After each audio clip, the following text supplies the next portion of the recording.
Pessoal, estamos aqui com o primeiro programa Ponta Esquerda do ano de 2020. Voltamos, curtimos nossas férias, descansamos, observamos os primeiros movimentos dos 4 grandes do Rio de Janeiro, preparando para a jornada que vai ser este ano. Flamengo, Botafogo, Vasco, Fluminense, todos se movimentando para encarar Campeonato Brasileiro, Campeonato Estadual, Copa do Brasil, Sul-Americana, Libertadores e outras competições que surgiram, ou pequenas, rápidas competições e títulos que já rolaram aqui no início do ano.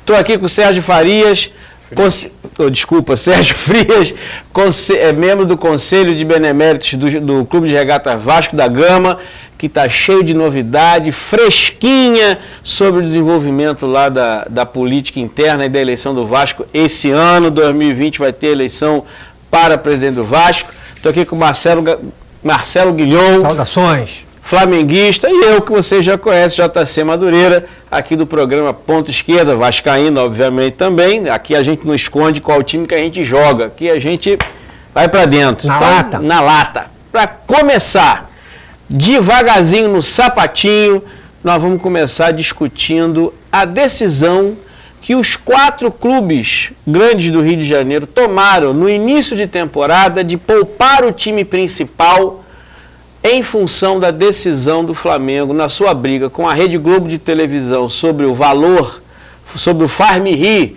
que o clube ia receber da sua transmissão. O Flamengo tomou a decisão de entrar com um time reserva, então com times da categoria de base. Com isso, Vasco acompanhou, Botafogo acompanhou, Fluminense mais ou menos, e já temos o resultado do primeiro turno do Rio de Janeiro. Vasco fora, Botafogo fora e Flamengo campeão. Nosso convidado especial, por favor, navegue nesse... Esse tema é um tema, de fato, quase que inacreditável. Nós temos que comentar sobre a manifestação, principalmente do Vasco, nesse episódio. Porque cada clube teve uma razão de fazer o que fez. O Fluminense procurou jogar com a equipe principal. O Flamengo tinha uma preparação e preferiu colocar uma equipe sub-20.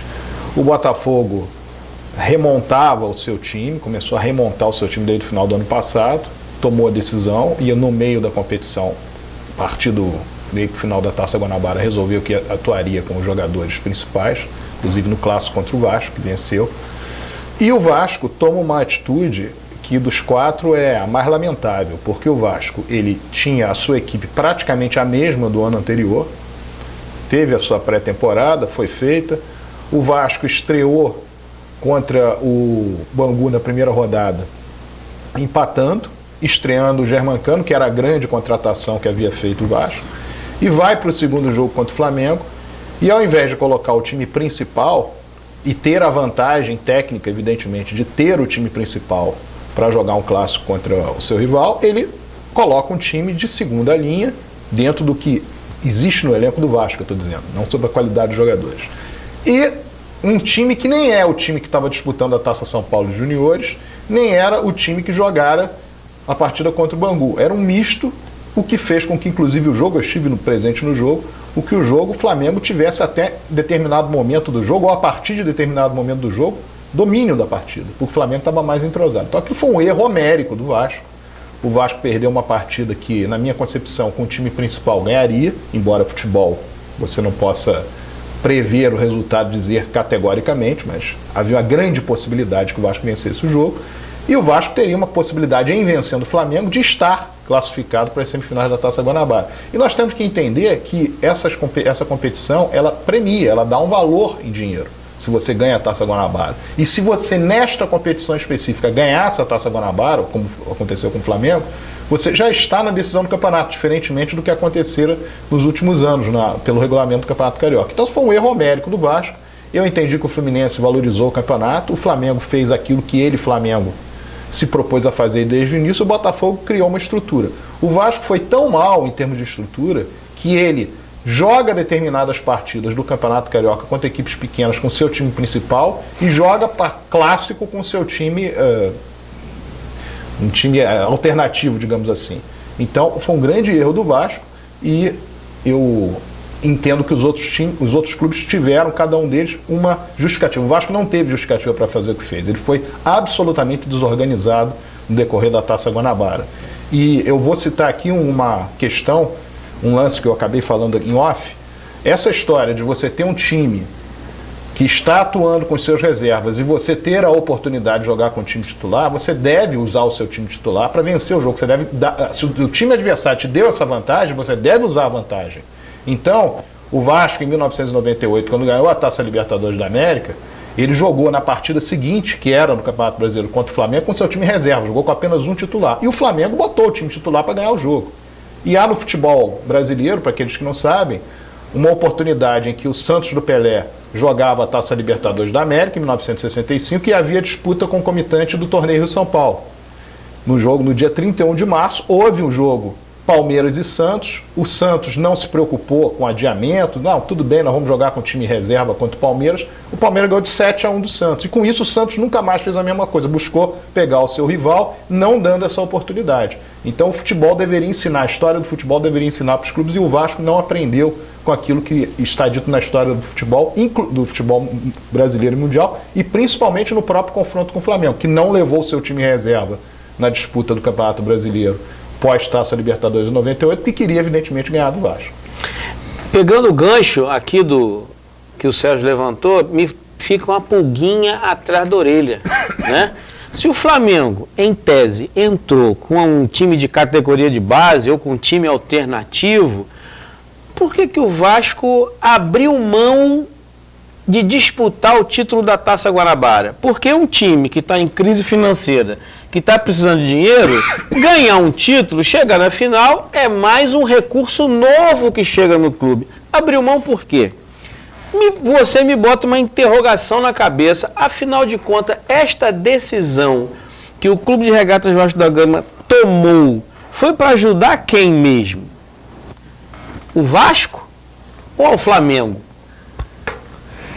Eu acho que quando teve o jogo, eu confesso que eu não estou acompanhando o campeonato estadual, porque obviamente o Flamengo tem outros interesses, está em outro patamar, como o Bruno Henrique falou, e eu há anos, não é de hoje, há anos, que não me interessa o campeonato estadual, porque o campeonato estadual não serve para nada, a não ser para eu zoar você me zoar, porque quantas vezes nós tivemos o campeão estadual no Rio de Janeiro, reinando absoluto, chega no Brasileiro, corre e luta contra o rebaixamento. O Flamengo já passou por isso, o Vasco já passou por isso, o Botafogo já passou. Então, o que poderia ser uma chance da gente ver como os nossos times estão, né, para chegar no Brasileiro, acaba que a gente ganha o estadual e chega contra o Sport, chega contra o Juventude, chega contra o Chapecoense. Então, há anos que o meu interesse pelo estadual é quando o Flamengo chega na final e quando não chega. Esse jogo eu não vi.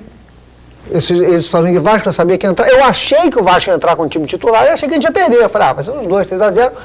O impacto de uma derrota dessas, você lembrou desse episódio, seria maior. Eu me lembro de um ano em que o campeonato estadual era jogado no primeiro semestre e o campeonato brasileiro era no segundo, lembra? E nessa meia temporada a gente ia para fora arrumar um dinheiro jogando Ramon de Carranza, Carrasco. E lembro que o Flamengo levou, o Joel Santana era técnico, o Flamengo levou um timezinho qualquer, tomou de 5-1 do Häagen-Dazs da Holanda, 6-1 do Las Palomas, aí começou aquele tumulto. Quando o João Santana desembarcou, que um monte de repórteres dele, gente, calma, a gente foi lá arrumar um dinheiro e tal. Começou uma crise, ele não ficou. Por quê? Porque você dá um mole desse, por exemplo, o Santos de Pelé não repetiu. Como é que você vai perder de 6-1 do Las Palomas, do Häagen-Dazs?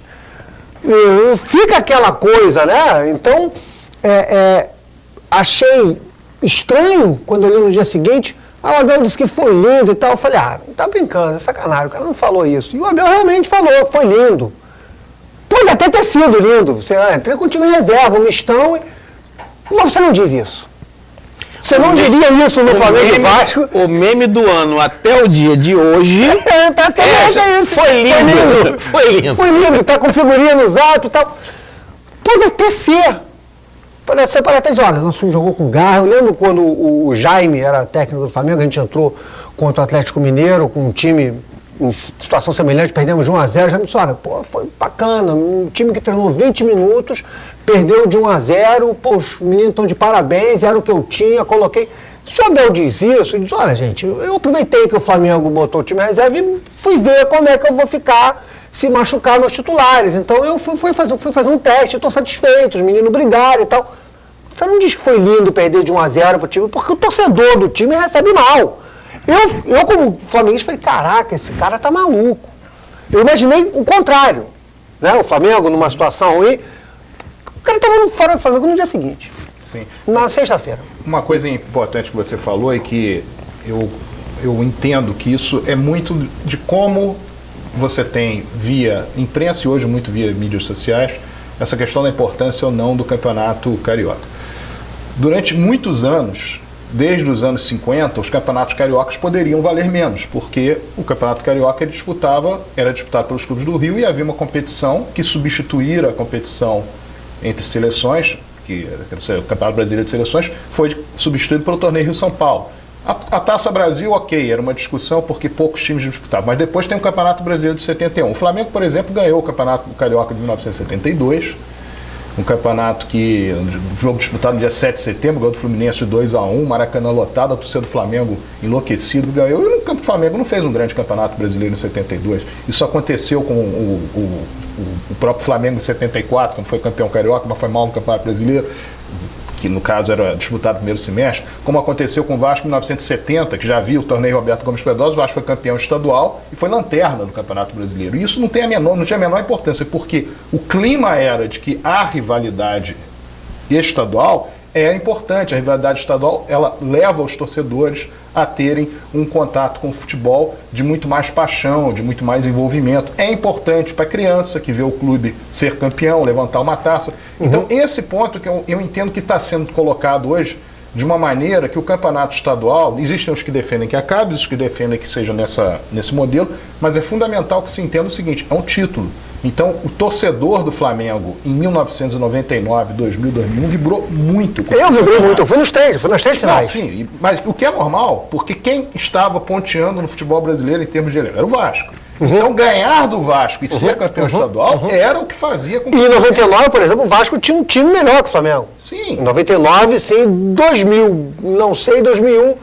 Acho que foi o ano que estava mal, mas em 99 o Vasco efetivamente tinha o Guilherme, que era um artilheiro que estava fazendo gol aberto, tinha um time melhor. Não, o próprio Edmundo já estava jogando na fase final. Então, mas no próximo bloco nós vamos continuar isso aqui, porque esse foi só o primeiro turno. Taça Guanabara, já começou o segundo turno. Verdade. Já começou o segundo turno. Voltamos já do nosso pequeno intervalo.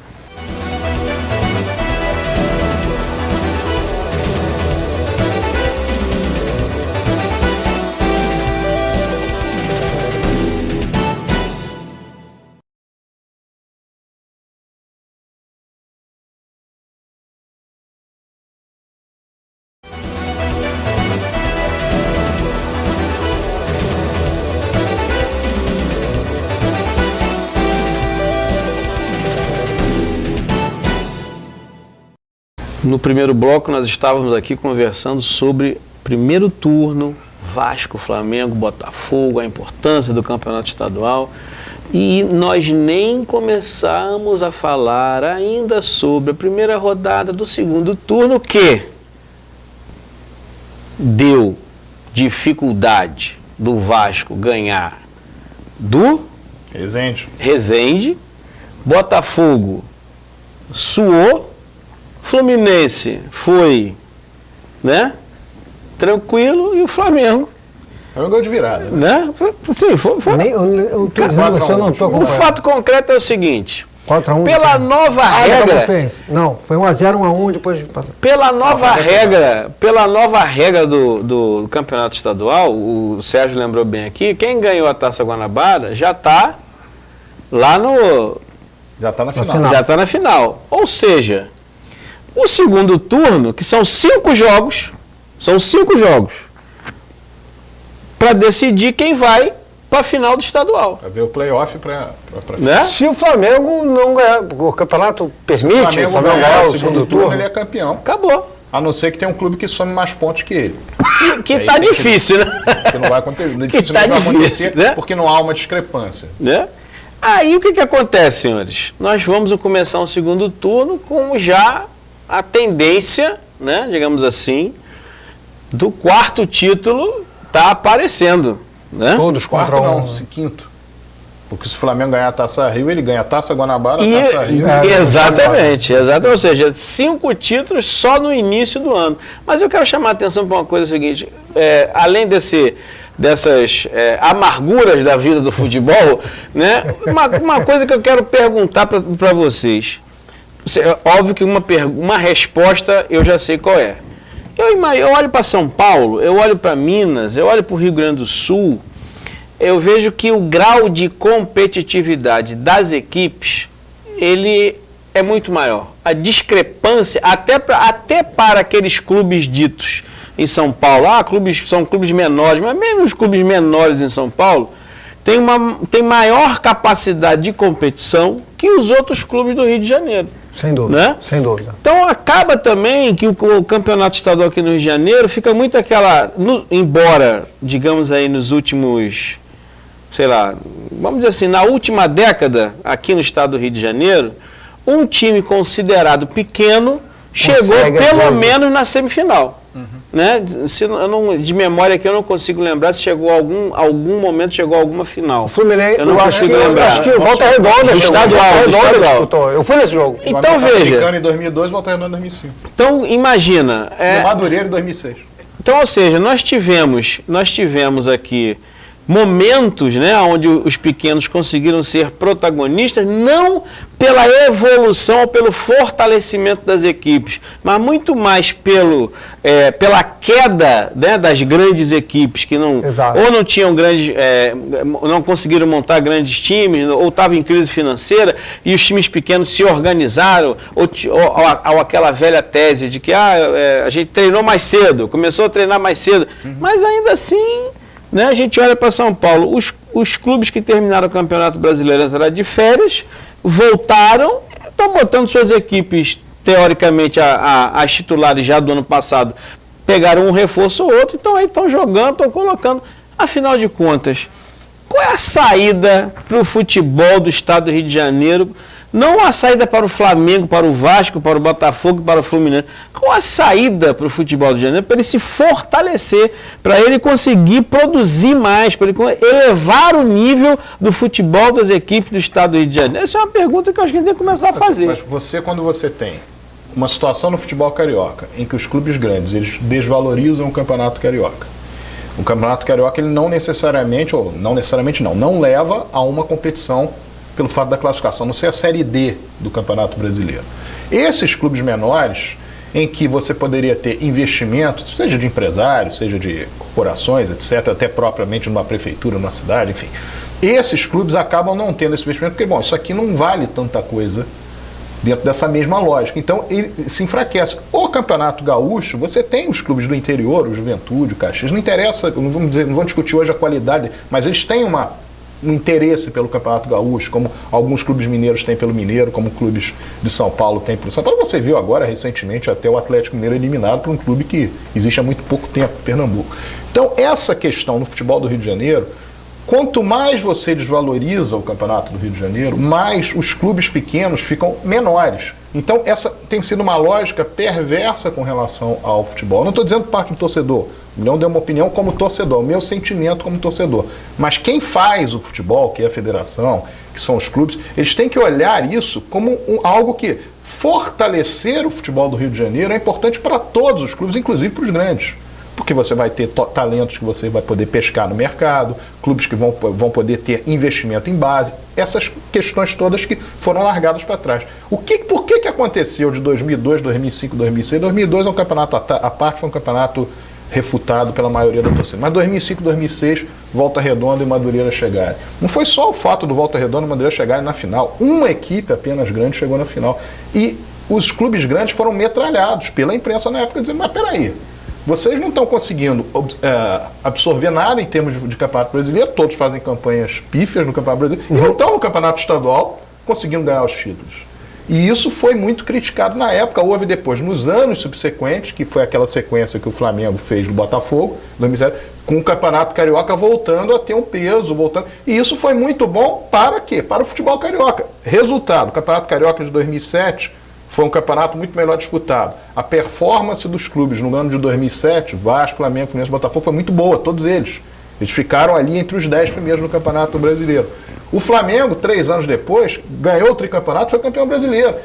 Uma coisa, por mais que às vezes haja uma disparidade entre a tua competitividade no Campeonato Estadual e no Campeonato Brasileiro, normalmente, por uma lógica, deve levar a outra. O Fluminense foi campeão brasileiro em 2012 e foi campeão estadual. O Botafogo, quando foi para a Libertadores pela primeira vez, foi campeão estadual. Citei aqui o tricampeonato Flamengo, o Flamengo foi campeão brasileiro. Então, isso deve ser, para os clubes grandes, também um vislumbre de que quanto mais motivada a minha torcida tiver, quanto mais títulos eu obtenha, desde que eu valorize essa própria competição e que haja essa rivalidade retomada, renovada, isso vai ser bom para o futebol brasileiro, para o futebol carioca, para quem ganha, para quem não ganha, mas vislumbra ganhar, e para os pequenos que podem voltar a investir. Essa é a minha opinião a respeito. Eu concordo com essa visão, mas eu acho que essa visão entra em choque com a visão que está hoje nas federações e na CBF. Sim.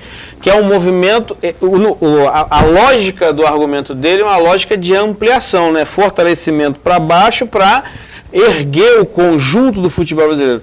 A mentalidade que está hoje no futebol de cima é assim, é a elitização do futebol. Também. O projeto que está colocado aí, por exemplo, o campeonato para o futuro, né, do Campeonato Brasileiro é buscar enxugar, né, o número de clubes na competição nacional. E aí eu abro parênteses para o estado do Rio de Janeiro. É o único estado da federação que tem 4 clubes na Série A. A única cidade. Ainda tem isso, é a cidade. A cidade ou seja, 4 grandes. Qual é o problema em perspectiva com isso? Se o movimento que se consolidar de elitização do futebol, né, de reduzir, de enxugar, o Rio de Janeiro, alguém, né, algum clube ou alguns clubes vão rodar da elite do futebol nacional. Vão rodar. É um movimento autofágico. Quanto mais você coloca uma elite aqui, você vai ser consumido pelo próprio alimento. Você vai chegar nessa elite, você vai dizer, tem um clube que está aqui, outro está aqui, outro está aqui, outro está aqui. Esse aqui daqui a pouco vai para cá, esse aqui vai para cá. Vai ter um que vai descer. É natural isso. Então, se você tem esses clubes médios, como tinha, por exemplo, a América Bangu, e tem os clubes pequenos, esses aqui vão permanecer dentro de um determinado degrau. O que está acontecendo com o futebol carioca é que está tudo sendo feito assim. Nesse momento, o Flamengo tem uma hegemonia. Então, o Flamengo está aqui e os outros... Mas a tendência está sendo tudo baixar. Pode até ser que o Flamengo se mantenha, por questão financeira, enfim. Agora, os outros estão baixando. Então, isso é muito ruim para o futebol carioca, futebol do Rio de Janeiro. Sem dúvida. Sem dúvida. No início do campeonato carioca do primeiro turno, o programa Ponto Esquerda fez uma enquetezinha rápida, né, via internet, sobre o que os torcedores estavam pensando sobre a decisão de botar os times reservas ou botar a categoria de base, enfim, não botar o time principal para jogar o primeiro turno. Nós vamos mostrar os números aqui, mas grande maioria dos torcedores não concordaram com a decisão de entrar com um time da categoria de base ou com um time B, com o time alternativo, enfim. Nós vamos aqui divulgar esses números vão aparecer para vocês, mas a grande maioria da torcida achou que foi um equívoco a decisão dos clubes de entrar com times alternativos no primeiro turno do campeonato carioca. E tanto é que agora no segundo turno já mudou, né? Já estão entrando todo mundo. Uma semifinal Boa Vista aí, qual foi a semifinal? Foi Boa Vista aí, Volta Redonda, não foi? Exatamente. Se você tiver outra semifinal entre pequenos, esses 2 grandes que ficarem de fora, a exceção do Flamengo que se ficar de fora, vão começar o brasileiro encurralados pela torcida. Exatamente. Aliás, já estão, né? Vasco principalmente. Mas você ficar encurralado no estadual, você reverte. Você vai para a primeira rodada do brasileiro, com o teu torcedor te olhando de lado. Aí tu pega vamos dizer aqui, um Atlético Paranaense, um Curitiba da vida. Tu toma um 2-0 em casa, é crise. Exatamente. Segunda rodada do Brasileiro, você está em crise. Aí, meu amigo, a paz vai embora. Para você que está em casa, eu sei que o Sérgio vai botar aqui uma pimenta, mas só para lembrar para vocês, o programa Ponto Esquerda ele vai ao ar toda sexta-feira, 11 horas da noite. E se você perder, por acaso, o programa na grade da TV, você pode ir no YouTube, assistir lá no programa Ponta Esquerda, lá no canal do YouTube que nós temos. E também temos uma Twitter, lá, conta no Twitter, @esquerdaponta, onde vamos soltar os nossos torpedos sobre o andamento aqui do Rio de Janeiro. Então não esqueça. E óbvio, você também pode assistir pela internet, na página da TV Comunitária, tvcomunitária.rio. A grade da TV também é transmitida ao vivo ali pela internet para quem estiver na rua, pelo celular ou no trabalho, em qualquer lugar. Então, lembre-se que você pode ver pelo canal 6 da NET, pode assistir pela internet, pode procurar no YouTube e pode mandar mensagem para a gente pelo Twitter, no @esquerdaponta, porque a gente está aí também nas redes sociais. Mas tu ia meter uma pedrada aqui que eu rapidinho... Não, nesse último toque que ele fez, eu concordo, porque você tem uma crise, eu cito 2016 como o ano que o Flamengo deu uma virada no Campeonato Brasileiro, né? O Flamengo ele começou muito mal a temporada, foi eliminado pelo Fortaleza da Copa do Brasil, eliminado na Primeira Liga, eliminado pelo VAR, e deu uma virada. Mas houve uma pressão muito grande interna no Flamengo e da torcida do Flamengo pelo fato daqueles resultados de início de ano terem sido muito ruins. E isso levou, inclusive, claro, a mudança do Muricy não foi uma mudança, foi um caso que aconteceu que ele teve que sair. Mas a mudança de perspectiva do Flamengo se deu através daquela cobrança do que aconteceu no início da temporada. Então, o clube grande, ele é cobrado no início da temporada. Porque o torcedor ele não quer saber, você resolveu botar o time reserva, tá bom, então ganha com o time reserva. O time reserva, o meu time reserva tem que ser melhor que o Madureira. Exatamente, essa é a lógica. Se você começa a não conseguir os resultados, você vai ter a cobrança da tua torcida quando começar o Campeonato Brasileiro. Porque aí vai entrar o titular pressionado. Né? O técnico pressionado. Com um histórico recente muito ruim. Imagina, né? Todo mundo dizendo, isso é lindo. Olha, o que vai, a frase do ano de 2020. Isso vai virar o ano inteiro. Vai ser isso, foi lindo. Tem vários memes, a gente vai também botar aqui todos os memes que apareceram com a declaração. É lindo, foi maravilhoso, foi... Enfim, perdemos, mas foi lindo. Esse, então, é de uma pérola maravilhosa. Nós vamos para o nosso pequeno intervalo e voltamos já já.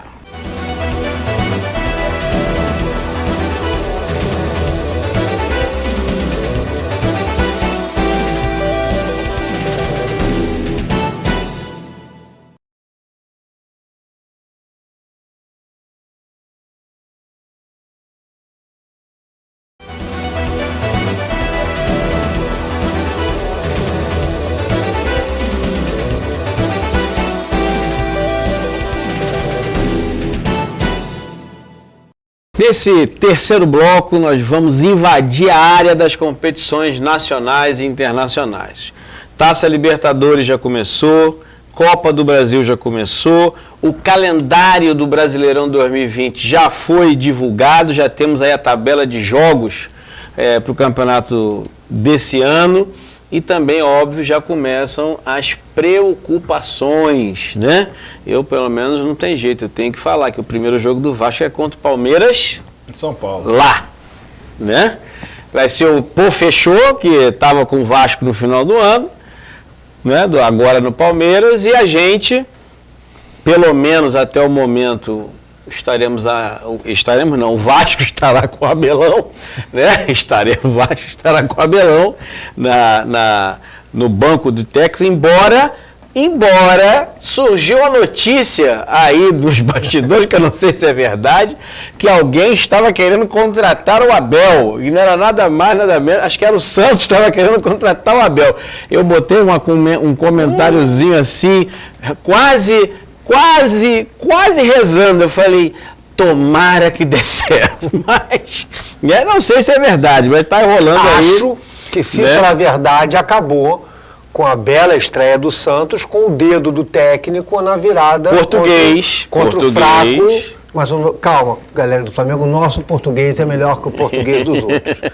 Então, mas eu vi o jogo, eu sou tarado por competições internacionais, tanto faz Sul-Americana ou Libertadores, eu acho que são as verdadeiras competições assim de tiro, porrada e bomba. E a vitória do Santos, não sei se vocês viram o jogo, teve o dedo do Gesualdo. E foi uma acalmada geral, porque eu acho que se ele perde aquele jogo... criticando, se ele perde aquele jogo... Exatamente. Acho que... Porque eu acho que o pessoal queria que acontecesse no Santos o que aconteceu no Flamengo. O cara chega lá, mexe assim e... Pronto. Pô, meu irmão, o que aconteceu Mas no Flamengo foi surreal. você entende que o técnico do Flamengo errou no jogo com o Liverpool? Nas substituições? Eu achei que... Eu falei aqui, queimei minha língua aqui, critiquei muito a contratação do Jorge Jesus. Depois eu vi que ele tem uma inteligência, o que falta aos nossos treinadores, emocional, de saber lidar com o grupo, de saber o que ele está fazendo e aonde ele está fazendo, de modo que eu passei a respeitar muito a tomada de decisões dele. Então, assim, eu vi ele dizendo, ele justificando as entradas dele, eu teria feito diferente, mas a gente sempre teria feito alguma coisa diferente. De pós-fato é fácil dizer, mas vamos imaginar que o Flamengo ganha, como várias vezes ganhou, com as introduções e alterações dele. Ninguém teria questionado nada. Então, esse treinador é um treinador que quando faz alguma coisa eu respeito. Eu já vi o professor Pardal, o falecido Caio Júnior, um Flamengo Atlético Mineiro no Maracanã, que tinha 70 mil, botar o Sambuesa, que era o camisa 10, na lateral esquerda. Nós tomamos um sonoro 3-0 e foi um horror. 2007. Então eu já vi muitas invenções darem errada. E eu já reparei que o Jorge Jesus não inventa. Eu tenho a plena impressão de que ele sabe o que ele está fazendo. E o Ilharão deu uma entrevista agora na segunda-feira, onde ele diz que o Jorge Jesus tem um total controle do grupo. Eu acho que ele sabe o que ele está fazendo. Então, nós jogamos contra o melhor time do mundo hoje, que é o Liverpool, indiscutivelmente. Eu assisto o Liverpool jogar, os caras têm a certeza que vão ganhar o jogo. Eu vi um jogo do campeonato inglês, onde o Liverpool começou perdendo de 1-0. Em nenhum momento o time do Liverpool se abala. Então, não sei se o Jorge Jesus errou ou se ele viu a possibilidade de alguma coisa dar certo. É que vamos combinar, o Flamengo perdeu o jogo porque é a única bola que o Rodrigo Caio não cortou. Que passou direto por ele. Não, então eu não sei se teria, se de repente se ele fizesse outra coisa, talvez perdesse de 2-0, não sei. Jogo... Como você falou no primeiro futebol é imprevisível, não sei. O jogo, o Liverpool teve 9 chances de gol, o Flamengo teve 2.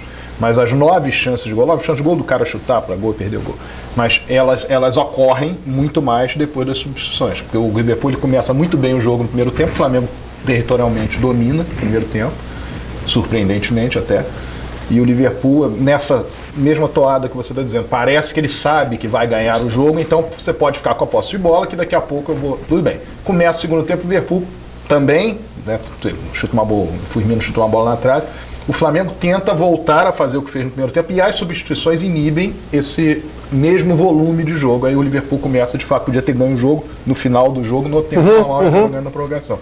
Então eu tive uma sensação ali de que houve um erro por parte dele. Mas eu tenho visto muitos torcedores do Flamengo dizendo isso, que, olha, não é que tem crédito, não é essa a questão. A questão é a seguinte, ele tenta alguma coisa diferente, que de repente a maioria não está enxergando, então, como ele tem o grupo na mão, que possa continuar fazendo da mesma maneira. Eu acho que é mais ou menos dentro da tua linha de raciocínio. Como diria Abel, foi lindo. Jogou de igual para igual. E o título foi para o Liverpool. Esse negócio de jogar para igual, eu acho que foi de igual para Real Madrid perdeu, né? Exatamente.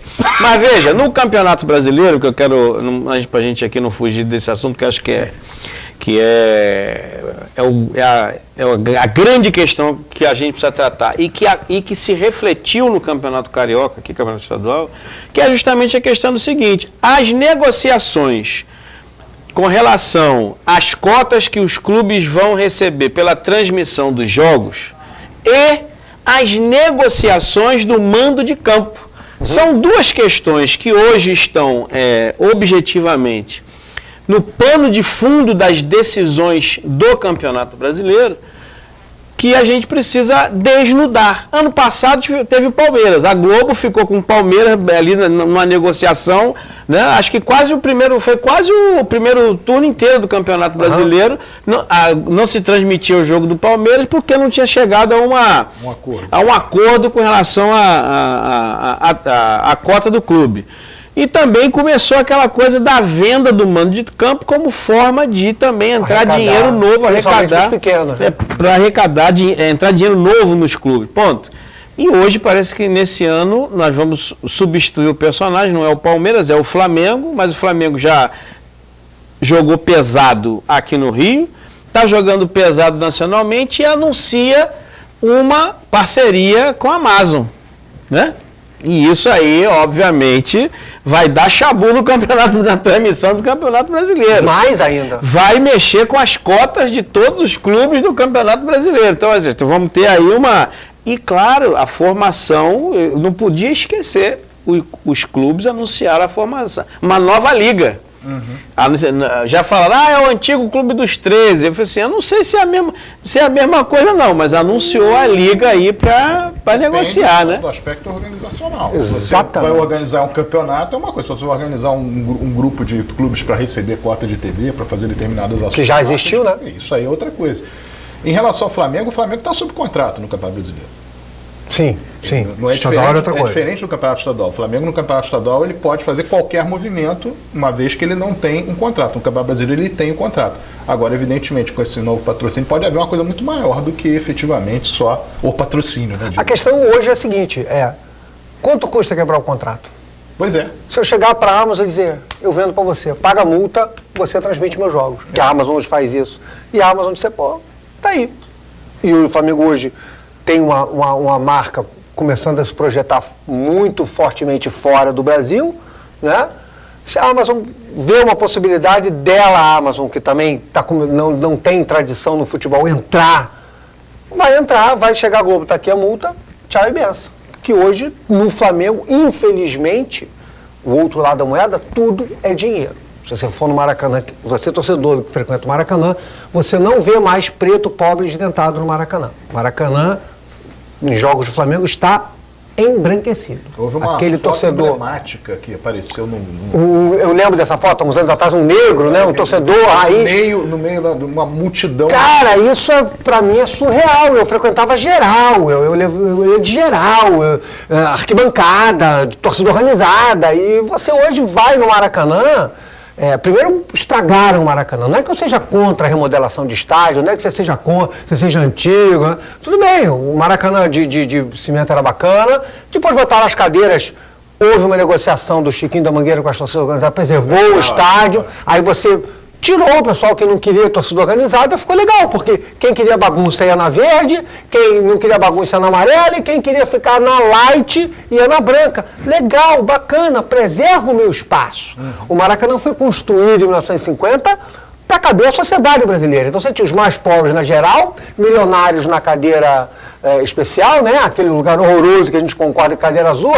Você tinha um microcosmo da sociedade brasileira representado. Hoje você não tem. Não. Você tem uma parcela com dinheiro e uma parcela marginalizada que buscava no futebol, né, uma existência, está sem essa existência. E a torcida do Flamengo pior ainda, porque nem na TV ela se vê. Então o Flamengo está caminhando para uma elitização nociva e contrária a sua própria raiz popular, que muitos clubes do Rio têm, né? O Flamengo, o Vasco, o Botafogo, o próprio Fluminense. Esse movimento do Flamengo, eu critiquei, critico e criticarei sempre. É nocivo. Assim, eu quero fazer uma ponderação com vocês aqui. Embora o Flamengo esteja amarrado a um contrato no Campeonato Nacional, que não tinha no Campeonato Estadual, que não é assim no Campeonato Estadual, o Flamengo circula livremente no Campeonato Estadual, mas na minha visão o Flamengo tocou a corneta, né? Quando já no estadual começa a tensionar com a Rede Globo Televisão e anuncia agora, antes do início do Campeonato Nacional, o novo patrocinador, e não é qualquer patrocinador, guardada as devidas proporções. Final do Campeonato Brasileiro, Vasco e São Caetano, SBT cravado na camisa aquilo ali foi um momento político, foi uma resposta política, tudo bem. Mas imagine o que é. O Flamengo, a campeão, com a mídia que está agora, né, com a mídia que está em cima, estampar na sua camisa um patrocinador que atua na área da tecnologia e comunicação fortemente, se ela chegar hoje para o Flamengo e falar o seguinte, ó, eu banco a rescisão do contrato, opa, isso vai dar um rebu, porque isso vai, assim como impactou no Rio de Janeiro os outros clubes, vai impactar nacionalmente. Vai. E eu acho que a Liga tem a ver com isso. Pode ser. A Liga tem a ver com isso. É dinheiro, né? é dinheiro. Não tem jeito. É dinheiro. As pessoas opa, se o Flamengo fizer isso aí, eu vou perder dinheiro. Porque a conta vai ser essa. Sim. Porque a Globo vai querer diminuir o que eu vou receber. Eu falei, opa, olha a crise que está se desenhando. Não sei nem onde isso vai dar, mas não isso vai ter mais Flamengo e Corinthians na televisão. E há matérias na imprensa que começam a falar sobre uma nova negociação de cotas de TV para que não haja uma distância, uma discrepância muito grande entre um clube e o outro, para tentar fazer com que o foi visto foi o seguinte: nós que acabamos criando um monstro. A ideia da Rede Globo foi colocar o futebol brasileiro com o Flamengo e Corinthians na frente. Essa ideia é clara. Flamengo e Corinthians depois dos outros. Há anos. A ideia é clara. Quando ela fez isso, ela pensou o seguinte: eu vou fazer isso, vou ter muito ganho com isso. Mas ao longo do tempo ela está vendo que começou a ter prejuízo em cima de prejuízo, que o próprio Flamengo, que foi, aspas, o monstro criado vai engolir ela. Sim, a engole. Então, esse movimento, na verdade, hoje, ele é um movimento que tem uma variação interessante, que é o da não hegemonia, mas ainda é elitista.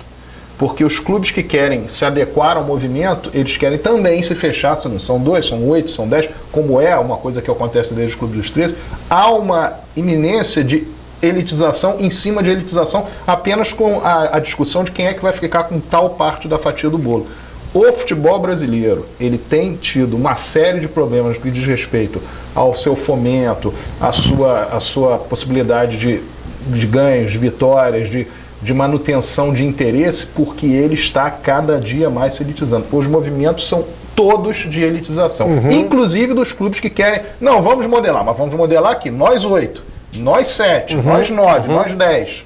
E você tinha que ter um entendimento que o futebol ele é nacional. O futebol, as pessoas, elas gostam do futebol no Brasil inteiro, não é na região sudeste, na região sul, e que você está colocando clubes que de repente poderiam ter um papel importante num cenário, como clubes médios ou clubes que pudessem, vez por outra, surpreender, e esses clubes eles acabam ficando cada vez mais diminutos dentro de uma elitização que há, principalmente do eixo sul-sudeste. Vamos para o nosso pequeno intervalo e vamos voltar ainda nesse assunto, porque tem a novidade aí que um governador decidiu que vai haver venda do mando de campo e a CBF disse anteriormente que não haveria. Voltamos já já.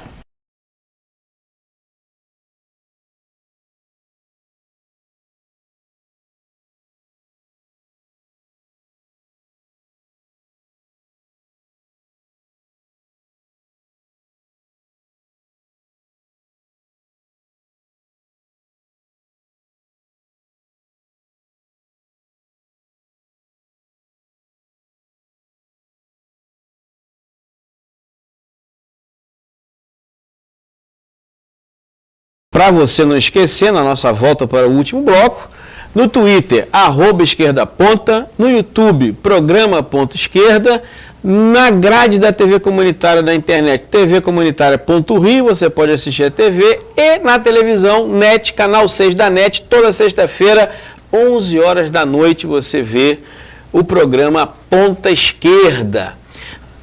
Agora, para concluir aquele debate que a gente fez no último bloco, já está pintando uma nova novela no ar. CBF decide que não vai haver venda de mando de campo.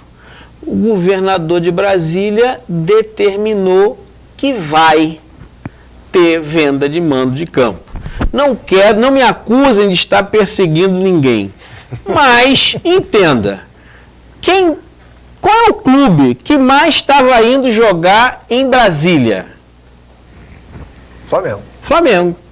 Então, eu quero chamar a atenção para essa movimentação financeira que passa a ter maior peso e, óbvio, é tendencioso ou favorecendo uma equipe ou outra, mas, né, isso aí nós temos que começar a meter o dedo também, não é não, Sérgio? Ponto. primordial é o seguinte: por que houve a manifestação da CBF? Para não haver uma desvantagem técnica ou vantagem técnica de um clube em relação ao outro. Natural, porque se um clube vai enfrentar, supondo no ano passado, o Avaí em Santa Catarina, é uma dificuldade. Se ele vai enfrentar o Avaí em Brasília, é uma outra dificuldade, porque a torcida vai ser toda daquele outro clube. Esse é o ponto. Quando você justifica que isso é importante, no caso, se for justificativa do governador, que isso é importante porque vai trazer um fomento financeiro, o que os clubes recebem em relação, por exemplo, ao Flamengo, que ele vai receber num jogo desse, e os ganhos que ele já tem inerentes ao jogo, inerentes à própria competição, isso não vai fazer diferença. O Flamengo vai ser muito mais importante o aspecto técnico, que ele vai poder jogar. Estou falando do Flamengo, como poderia falar do Corinthians, do Vasco, são clubes nacionais. Ele vai receber, sob o aspecto técnico, uma vantagem que, para a competição, que ele quer ganhar a competição dá uma premiação grande, é muito mais importante do que propriamente se ele vai ganhar 500 mil, 1 milhão, 1 milhão e meio, 800 mil.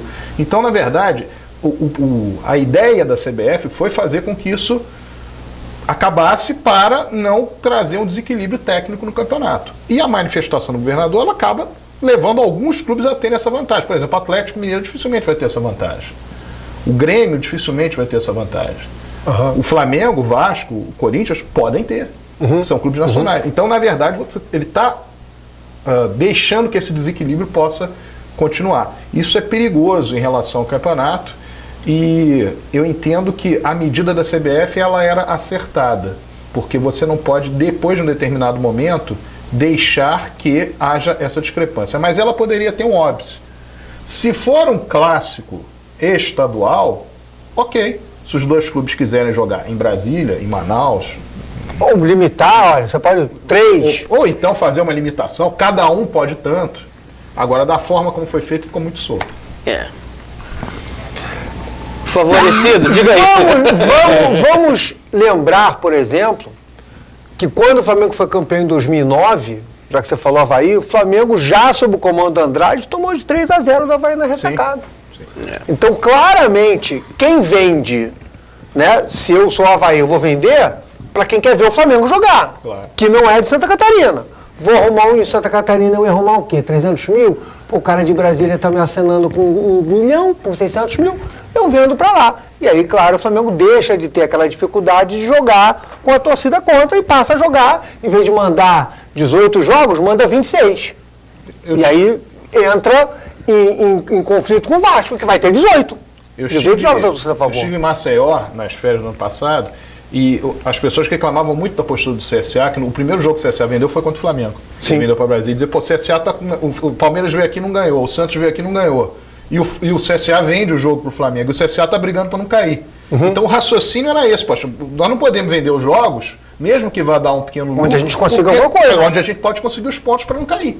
Então tem esse aspecto também.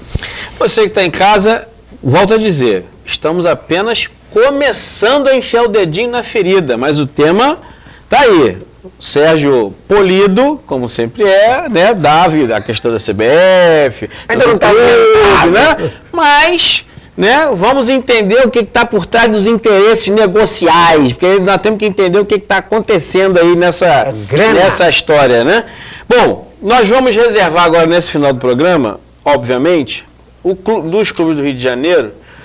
O Vasco da Gama entra em processo eleitoral, né? Na prática, respira a eleição para o novo presidente, que é no final do ano. Mas a temporada, começa a temporada, a competição, é campeonato carioca e já está lá todo mundo, já tem gente gritando fora Campelos e tudo isso. Mas nós vamos hoje abordar, vamos começar a abordar, porque não vai dar para esgotar o assunto hoje, o Clube de Regatas Vasco da Gama está reformulando seu estatuto, e o Sérgio aqui vai começar a falar das mudanças, o que elas significam, qual é o impacto, enfim, o que isso mexe com a vida do Vasco da Gama.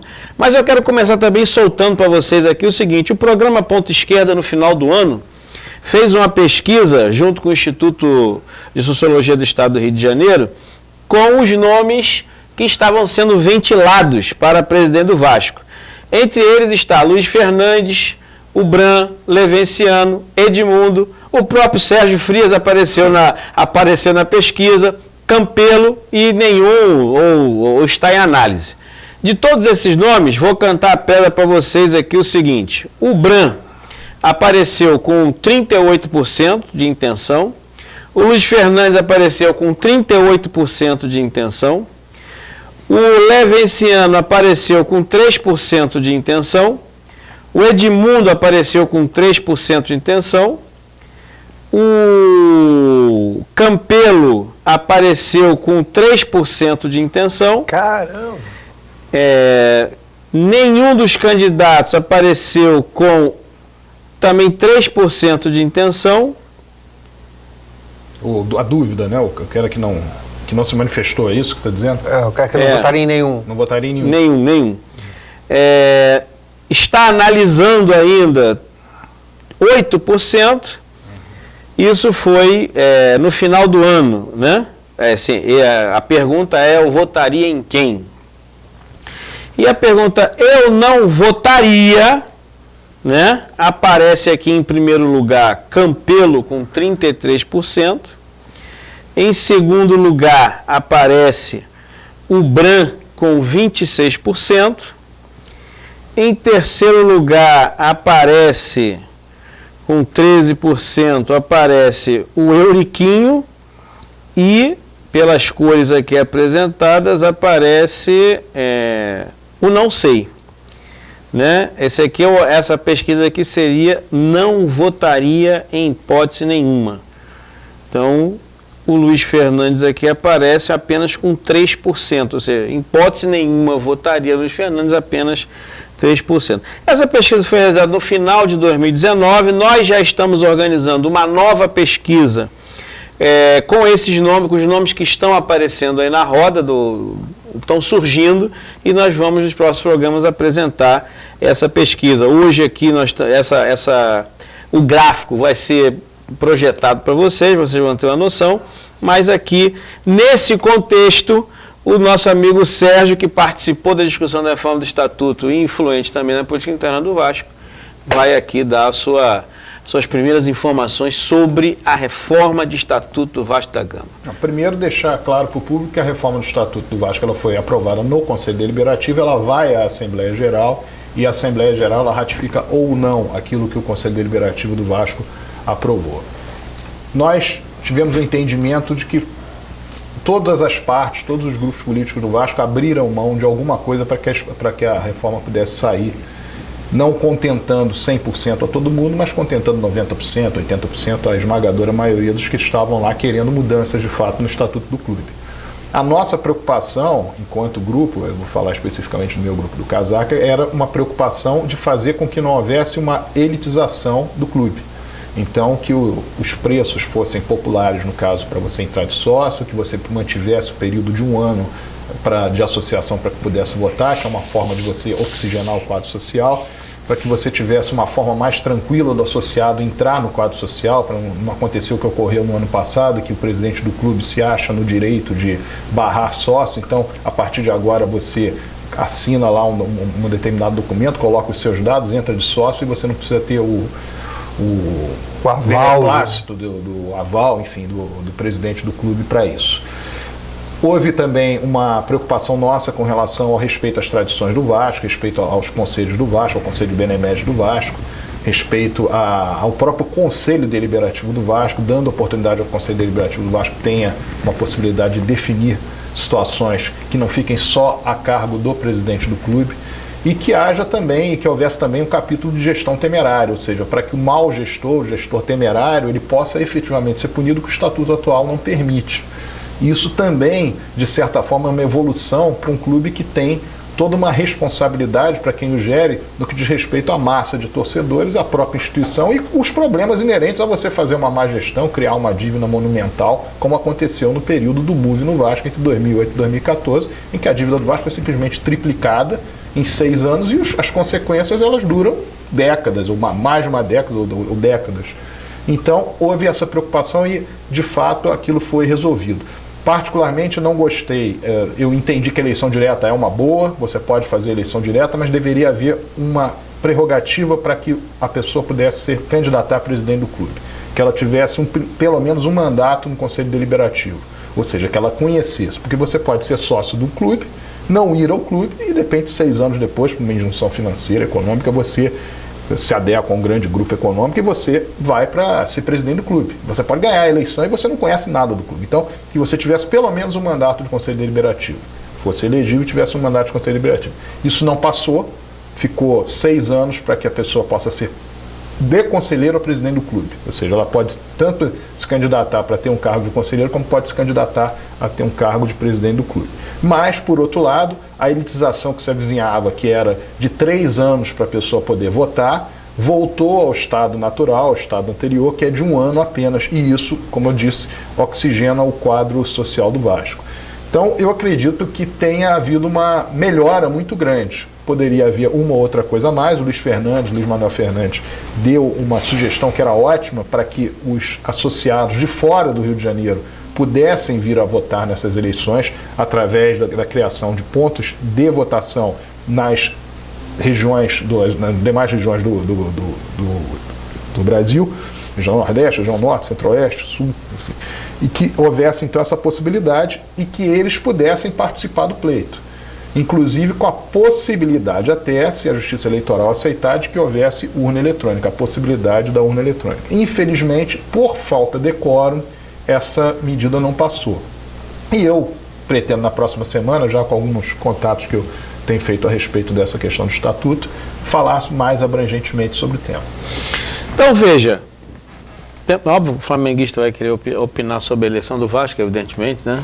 Mas, enfim, veja, pelos informes aqui que o Sérgio deu, introdução da eleição direta para presidente do Vasco na reforma do estatuto é um passo, pelo menos é um passo aí que a torcida já estava querendo, reivindicando e que a reforma do estatuto está garantindo.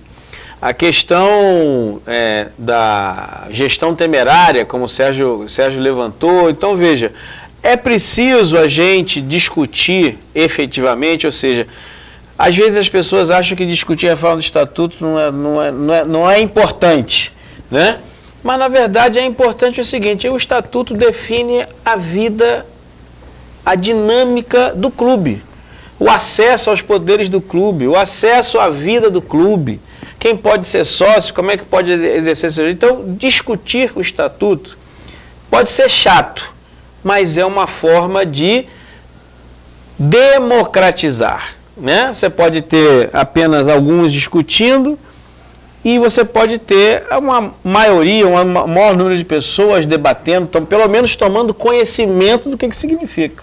Então, eu acho que isso também é um avanço. Você está explicitando para a torcida que o estatuto está sendo debatido e quais são os principais pontos do estatuto. Desejo que a Assembleia seja vitoriosa e que a gente consiga, lá no Vasco, aprovar um estatuto que modernize, democratize e garanta as tradições históricas do Vasco da Gama. Óbvio, você... Passou despercebido, mas o capítulo de gestão temerária pode ser um ponto de virada do Vasco, porque imagina que você é investidor, você é vascaíno, um empresário, agora você diz, pô, peraí, agora abriu uma brecha para colocar um dinheirinho ali, porque uma coisa é eu assinar um cheque, te entregar e dizer, vai lá, tamo junto. Outra coisa é dizer, ó, cuidado, hein, se fizer... Isso é importante, porque isso sinaliza para quem está fora e quer investir, diz, ó, tô ficando sério, agora tô botando limites à atuação de quem está recebendo recursos. E isso é muito bom. Sim. Esse eu acho que foi o grande passo. No Flamengo a gente tem há anos a questão de abrir o voto para o sócio-torcedor, e eu sou contra, por um motivo bem simples. O cara que tá vendo o Flamengo campeão, ele está preocupado com o remo, que estatutariamente é um esporte que o Flamengo não pode acabar, e que lá dentro é muito forte.